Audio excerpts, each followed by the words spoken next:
इतना डर मेरे दोस्त टिम्बा बमुमा का कि वो बंदा टीम में क्या आया, बेचारी टीम इंडिया तो मैच ही हार गई। और मैच क्या, मैं कहता हूँ 359 रन का चेज करवा के बैठी हुई है। बेचारे टिम्बा बमुमा जब से भाई साहब टीम में पधारे हैं, टीम इंडिया की तो हालत खराब हुई हुई है। इधर से भाई विराट कोहली ने सेंचुरी स्कोर कर दी है, साथ ही साथ वो नया लड़का ऋतुराज गायकवाड़ वो अपनी पहली सेंचुरी स्कोर करके बैठा हुआ है। ठीक है, तो इस तरह टीम इंडिया पहले बैटिंग करते हुए 359 रन करती है, उसके बावजूद भी मैच हार जाती है, क्योंकि हमारी इंडिया की जो थकी हुई बॉलिंग लाइनअप है, मैं तो पता नहीं पहले भी कितनी दफ़ा कह चुका हूँ कि बुमराह के ऊपर ये बहुत ज़्यादा फुदक रहे होते हैं। ये ज़रा बुमराह को इधर उधर होने दो और उसके बाद इनकी हालत देखना। और वही हुआ, जैसे ही बुमराह साहब, एक तो बुमराह के भाई आए दिन रेस्ट चल रहे होते हैं, वो भी अजीब ही इनके गल पड़ा हुआ है। जैसे बुमराह दूसरों के गल पड़ा हुआ है ना, दूसरी टीम्स के, वैसे बुमराह खुद टीम इंडिया के भी गल पड़ा हुआ है। बुमराह का तो आपको पता है भाई साहब बहुत बड़ा मसला है, उसका तो आए दिन भाई साहब रेस्ट के इशूज़ चल रहे होते हैं। इसी वजह से बुमराह को अब नहीं खिलाया, और बाकी जो बॉलर्स खिलाए हैं वो बेचारे किसी काम के नहीं है, जिन्होंने भाई साहब 359 रन इंडिया में ही चेज करवा के रख दी। तो ये हालत हुई भी है भाई साहब। मैं तो यही कहूँगा, वो जो ग्रेवल वाला सीन चल रहा था ना वो टेस्ट मैच में, ठीक है, ये उससे ज़्यादा बुरा हो रहा है। क्योंकि भाई साहब आप जो पहला भी मैच जीते हो वो भी कोई आपने तीर नहीं मारा। शुक्र है पहले मैच में उनके ऊपर से मेन 3 जल्दी आउट हो चुके थे बैटर्स, अगर वो ना होते तो आप पहला भी मैच हार रहे थे, क्योंकि 17 ही रन से जीते हैं, आपको तीर नहीं मारा उसमें भी आपने। अब ये वाला मैच तो आपने सीधा सीधा बासानी सुकून से चेज करवाया, सुकून से, कोई मसला नहीं पड़ा कहीं से भी। और मैंने पिछली वीडियो में भी यही बात की थी कि अगर कहीं एडम मार्करम ऊपर से 100 कर लेता, ठीक है, वो आज उसने कर दिया, और आज उसने जब 100 किया तो भाई कोई मसला ही नहीं पड़ा, आराम सुकून से। मैं कहता हूँ भाई साहब साउथ अफ्रीका ने ये वाला चेज करके एक साइड पे मारा है। और जरा थोड़ा बैटिंग बॉलिंग पे बात करते हैं, क्योंकि ऑब्वियसली साउथ अफ्रीका ने पहले टॉस जीत के भाई साहब बॉलिंग पकड़ ली थी। तो इंडिया की भाई साहब पहले बैटिंग में बात करें तो जायसवाल भी भाई ठंडा चल रहा है, उसकी भी हालत खराब हुई हुई है। जायसवाल के सामने तो लेफ्ट आर्म पेसर लगा दो तो उसकी हालत टाइट हो जाती है, उससे तो नहीं खेला जा रहा। ये तो पता नहीं कमेंटेटर्स उसकी कितनी ज़्यादा वीकनेसेस बता रहे हैं, भाई इसी लेफ्ट हैंड पेसर के सामने पता नहीं कितनी दफ़ा आउट हो चुका है ये बंदा, और 22 ही रन करके जाते हैं, वो भी 38 बॉल्स पे। हालांकि ये इतना तगड़ा इंटेंट वाला प्लेयर है, अच्छी मतलब इंटेंट के साथ खेलता है, और टेस्ट क्रिकेट में भी हमने इसको देखा जिस हिसाब से ये बंदा खेलता है। और मैं तो ये चाहता था कि ये बंदा तीनों फॉर्मेट में हमें नजर आए, लेकिन क्योंकि इंडिया में तो कोई इतना मसला है नहीं बैटर्स का, तो खास तौर पे इतने ज़्यादा ऑप्शन है उन बंदों के पास। खुद उनके कमेंटेटर्स भी यही बात कर रहे थे कि भाई बहुत ज़्यादा ऑप्शन है उनके पास, कि एक नहीं तो दूसरा, दूसरा नहीं तो तीसरा, बैटर्स इनके पास भरे पड़े हैं। मसला इनका वही बॉलर्स का ही है, जो कि आज भी जलील करवा के बैठा था इनको। तो जायसवाल भाई सिर्फ और सिर्फ 22 रन करते हैं, शर्मा जी बेचारे 14 ही रन करके आउट हो जाते हैं। ठीक है, एक दो चौके मारे, वो भी बेचारे एज उज पे ही लगे हैं, लेकिन जो एज लगा है वो भाई साहब मान ही नहीं रहा।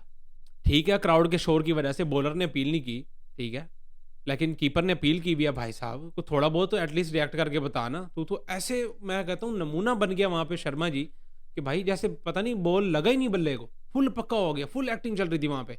शर्मा जी भाई साहब पक्के हो गए थे कि भाई मैं तो आउट हो ही नहीं, एज ओ नहीं नहीं एज कहाँ लगा, एम ही बस अपील कर रहे हैं। अच्छा रिव्यू भी ले लिया, अच्छा अच्छा अच्छा, जाके फिर खड़ गया ऐसे ही शर्मा जी। फिर जब देखा ना उसमें कि भाई साहब, फिर जब स्नेको में देखा ना कि आज भी बता रहा है वहाँ पे, ओ आज भी हुआ था, मतलब यार मेहरबानी कर दे यार, कुछ बैटर को सबसे पहले पता चल जाता है कि भाई साहब प्लेड हुआ कि नहीं हुआ बॉल।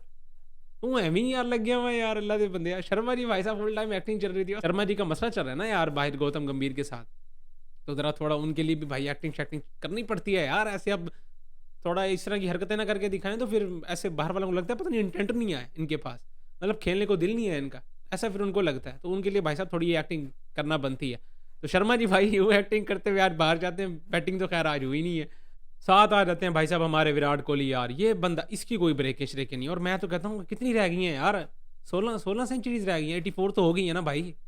इसने तो भाई मजाक बना लिया यार सेंचुरीज का वनडे फॉर्मेट में। तो यार 54 सेंचुरीज यार, 54 की 53 मेरा ख्याल है, 84 हुई है ना, तो 53 हुई होंगी। ये देख लो ना, इतनी सेंचुरीज करनी है, हम ही कंफ्यूज बैठे हुए हैं कि भाई कितनी सेंचुरीज हो गई हैं। 16 सेंचुरीज रह गई हैं भाई साहब इसकी, और 2027 तक इसका सिर्फ और सिर्फ ये सफ़र है, आगे का कुछ था पता नहीं है। और देखो कि 2027 तक कितनी कर लेता है ये बंदा मजीद, क्योंकि अगर फिर गिनती की ही रह गई ना, मान लो कि अगर कोई 4-5 रह गई, फिर तो यार इतना हक बनता है, इतना डिज़र्व करता है ये कि इसको मजीद एक आधा साल दे के ना इसकी सेंचुरीज पूरी करवा दो। ठीक है, बाकी अभी यार बहुत ज़्यादा बहुत बहुत सेंचुरीज पड़ी हैं देखा जाए ना, 16 सेंचुरीज हैं। देखो अगर अंदाज़ा भी लगाएं तो यार मेरे हिसाब से 30-35 मैचेस पड़ेंगे आगे, जितने भी मैचेस खेलेंगे। ये बायलैटरल सीरीज़ हो गई, आगे वर्ल्ड कप भी आएगा, मेरे हिसाब से इतने ही बनते हैं, 30-35, इससे ज़्यादा तो नहीं होंगे। तो 30-35 मैचेस में क्या 16 सेंचुरीज लगाना, यार ये कुछ ज़्यादा ही मजाक वाली बात हो जाती है। देखते हैं बहरहाल क्या बनती है। बहरहाल आज क्या कमाल की बैटिंग के लिए, फुल टाइम मैं कहता हूँ मैच्योर और नज़र आ रहा था एक एंड पे कि भाई एक्सपीरियंस खड़ा हुआ है, कोई टेंशन नहीं थी कि भाई ये एक एंड पक्का है, यहाँ पे कोई इशू नहीं है। दूसरे एंड से देखो कि वहाँ पे क्या करना है, लेकिन इसके होते हुए दूसरे एंड की भी टेंशन नहीं थी। इसने दूसरे को भी खिला खिला के उसकी भी सेंचुरी स्कोर करवा दी थी। तो इस हिसाब से खेले हैं भाई साहब दोनों, विराट कोहली और साथ ही साथ गैकवाड भी, दोनों ने ही भाई साहब सेंचुरी स्कोर की है। नीचे से केएल राहुल की बात ना करें तो भाई ये गलत बात हो जाएगी, क्योंकि फर्स्ट मैच में भी वो बंदा नीचे से आके अच्छी इनिंग खेल के गया और आज फिर वो अच्छी इनिंग्स खेल के जा रहा है। लाजमी नहीं है कि ऊपर वाले अगर 100 कर रहे हैं तो नीचे वालों का कोई अमल दखल नहीं होता। हालांकि 150 के स्ट्राइक रेट के साथ वो बंदा 66 रन करके जा रहा है।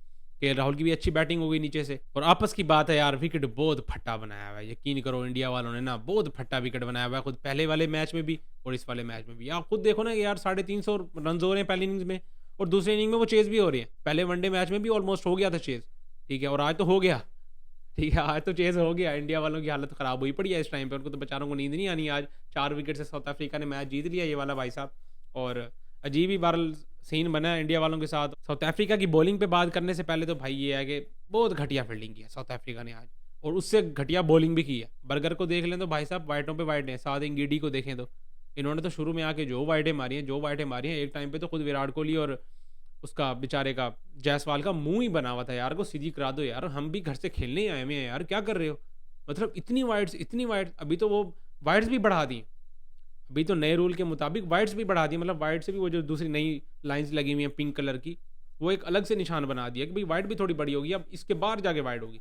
लेकिन उसके भी बार बार इन्होंने वाइडें फेंकी हैं, इतना को मैं कहता हूँ तो बहुत ही घटिया किस्म की। शुरू में तो भाई इन्होंने बॉलिंग की है साउथ अफ्रीकन ने, और उसी के साथ साथ फील्डिंग तो खैर माशाल्लाह से दोनों तरफ से ही फील्डिंग वैसी हुई है और बॉलिंग भी खैर वैसी हुई है, क्योंकि विकेट ही ऐसा था, बिल्कुल ही फ्लैट किस्म का विकेट। और भाई जब एंटरटेनमेंट चाहिए आपको और आप चाहते हैं कि भाई साहब छक्के चौके और ये बड़े स्कोर्स और सेंचुरीज भी देखने को मिले, फिर बॉलर्स की तो मौत होती ही होती है। तो फिर बॉलर्स के लिए भी आपको ज़रा ना दिल बड़ा करके सोचना चाहिए, ठीक है। तो बॉलर्स की तो भाई आज और पिछले ओडीआई मैच में भी, दोनों ही ओडीआईज में बेचारे बॉलर्स की तो सही मार धाड़ हुई है। अच्छा, इंडिया वालों की हार में मुझे ज़्यादा दुख और ज़्यादा गुस्सा इस वजह से भी आ रहा है कि भाई साहब अभी तो उनका जो ये नानट्री बर्गर है, इसने डेथ के ओवर नहीं किए, ये भाई साहब 6 ओवर्स करके साइड पे हो गया था, क्योंकि इसका कोई भागने लगा बेचारा बॉलिंग में और कोई क्रैम्प पड़ गया, पता नहीं कोई इंजरी कोई मसला था, बहरहाल ये बाहर हो गया, ठीक है। इसने आखिरी के 4 ओवर्स नहीं किए, फिर ये 4 ओवर उसने किए थे एडम मार्करम ने, उसके बावजूद भी इंडिया 400 टच नहीं कर पाई, क्योंकि जिस हिसाब से विराट कोहली और गैकवाड़ ने अच्छा स्टार्ट दे दिया था इनको, भाई साहब 400 मस्ट था उस टाइम पे। और इसके 4 ओवर ना होने के बावजूद, बर्गर के 4 ओवर ना होने के बावजूद आपको 400 करना ही चाहिए था, लेकिन फिर भी उनसे भाई 400 नहीं हुआ। और 359 आपने देख लिया कि भाई साहब इस विकेट पे, वो भी चेज में, जबकि ड्यू भी आ जाता है, भाई कोई बड़ी बात नहीं थी, आराम सुकून से उन्होंने चेज किया, कोई मसला था ही नहीं कहीं से भी, ठीक है। ये तो अभी बबूमा मेरा दोस्त जल्दी आउट हो गया, अगर वो होता तो उसने तो और भी, मैं कहता हूँ और माहौल बनाना था। बहरहाल यार मजा आया मजाक के अलावा। और गंभीर मेरा दोस्त क्लैपिंग कर रहा था आज, कोहली की सेंचुरी पे गंभीर क्लैपिंग कर रहा था यार, ये चीज कैसे हुई है, कैसे हो सकती है यार ये चीज, मतलब ये होता है वैसे इनके यहाँ, ये चल रहा है ऐसा वैसा कुछ। ये सूरत हाल थी भाई साहब पहले बैटिंग में इंडिया की, और सेकंड बैटिंग में फिर साउथ अफ्रीका आती है तो एडम मार्करम सुकून से सेंचुरी स्कोर करते हैं। क्विंटन डिकॉक फिर से भाई, हम वो पाकिस्तान के खिलाफ चल रहा था उसका भाई, वो जो कमबैक हमने करवाया था ना, उसी पाकिस्तान के खिलाफ था। इंडिया में जाके फिर हालत खराब होगी, हालांकि फ्लैट ट्रैक्स हैं और आईपीएल खेल खेल के इन्हीं ट्रैक्स पे उसको तो कोई मसला नहीं होना चाहिए, लेकिन वहाँ पे भाई साहब लगातार फेल हो रहे हैं वो। और बबूमा 46 रन, 68 रन मैथ्यू ब्रिज की, ठीक है। और अभी इंडियंस के लिए थोड़ा मसला पैदा कर रहा होगा, इंडियंस को लग रहा होगा पता नहीं कहाँ से आ गया ये भाई साहब, ये हमारे खिलाफ कप्तान था। कप्तानी भी देखें आप, एडम मार्करम, टेम्बा बबूमा, मैथ्यू ब्रिस्की, मतलब 3 कैप्टन किस किस को आउट करेंगे, एक को करते हैं दूसरा आ जाता है, दूसरे को करते हैं तीसरा आ जाता है, ये हालत हुई भी थी बेचारे इंडियंस की आज। तो बॉलिंग में देखें तो भाई साहब सब इंडियंस बॉलर्स को ना ठीक ठाक कुटाई हुई है, हालांकि ये अपनी इनकी कंडीशन है, बेशक फ्लैट ट्रैक है, लेकिन यार कंडीशन तो इनकी है ना साउथ अफ्रीका, और इनमें तो ज़मीन आसमान का फ़र्क है। कोई एशिया की टीम गई भी होती है ना, चलो फिर भी समझ आती है कि भाई साहब उनके लिए सेम ही कंडीशंस हो गई। साउथ अफ्रीका गई हुई है, वो अलग से कुट खा रही है, चलो उनकी समझ आती है, ये भाई साहब अपने घर पे ही खड़ के कुट खा रहे हैं। अर्शदीप के अलावा मुझे कोई बॉलर ऐसा नज़र नहीं आ रहा जिसकी 6 से कम की इकॉनमी हो, बल्कि 7 से कम की भी हो तो बड़ी बात है। सब ने 7+ की इकॉनमी के साथ रन खाए हुए हैं, इस हिसाब से कुटाई हुई है सबकी। और प्रसिद्ध कृष्णा, वो तो भाई मुझे लगता है पता नहीं बॉलिंग नहीं करना है तो वो तो खाना ही कुटाता है, उसको तो मैंने जब भी देखा ये बंदा तो ऐसे ही है, वनडे फॉर्मेट में तो ये भाई साहब 80-90 से कम के स्कोर खाता ही नहीं है। मैंने तो जितने भी मैचेस देखे इतने ही रन खाता है ये। आज तो भाई साहब कुलदीप यादव को भी ठीक ठाक उठाई हुई है और विकेट्स भी नहीं मिली, बस यही एक वजह बनी है जिसकी वजह से ये मैच हार गए हैं, क्योंकि ले दे के यही बंदा इनको कम बैक करवा सकता था, क्योंकि बुमराह तो है नहीं, और जब बुमराह ना हो तो टीम इंडिया वैसे ही लाचार हुई होती है बॉलिंग डिपार्टमेंट की तरफ देखा जाए तो। तो ये हुआ भाई साहब 1v1 सिचुएशन होगी इस टाइम पे। एक मैच ऑब्वियसली इंडिया जीती हुई है और एक मैच साउथ अफ्रीका ने विन कर लिया है। अब ये फाइनल होगा, कौन जीतेगा भाई साहब, ये ग्रेवल बचा लो, ये उससे ज़्यादा बुरा होने वाला है, मैं पहले बता रहा हूँ आपको, ये बचा लो। क्योंकि वैसे तो यार कॉन्फिडेंस अब जितना साउथ अफ्रीका ने पकड़ लिया ना इस वाले मैच में, क्योंकि 359 रन वो इंडिया में ही इंडिया के खिलाफ चेज कर रही है। आगे तो बेचारे इंडिया वाले तो भाई इतने ज़्यादा बैकफुट पे गए में होंगे ना, जलील हो रहे होंगे मजाक से अलावा, और इतना ज़्यादा कॉन्फिडेंस ख़राब हुआ होगा ना उनका कि पता नहीं नेक्स्ट मैच में वो क्या करने के लिए आएंगे और कैसे आएंगे वो। क्योंकि पहले मैच में भी जलील होते होते बचे, ऑलमोस्ट हार गए थे, सेकंड मैच में तो जलील हो गए, अब थर्ड मैच में क्या बनते हैं और किस तरीके से जलील होने आएंगे वो देखने वाली बात है। बाकी आप सबको क्या लगता है भाई? मेरे हिसाब से तो यार एक अच्छा मैच देखने को मिला है, क्योंकि फ्लैट ट्रैक पे इसी तरह का ही आप एक्सपेक्ट कर सकते हैं।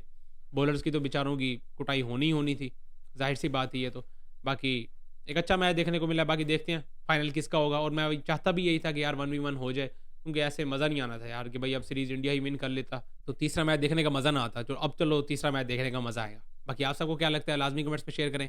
इस वीडियो में इतना ही, मिलते हैं नेक्स्ट वीडियो में।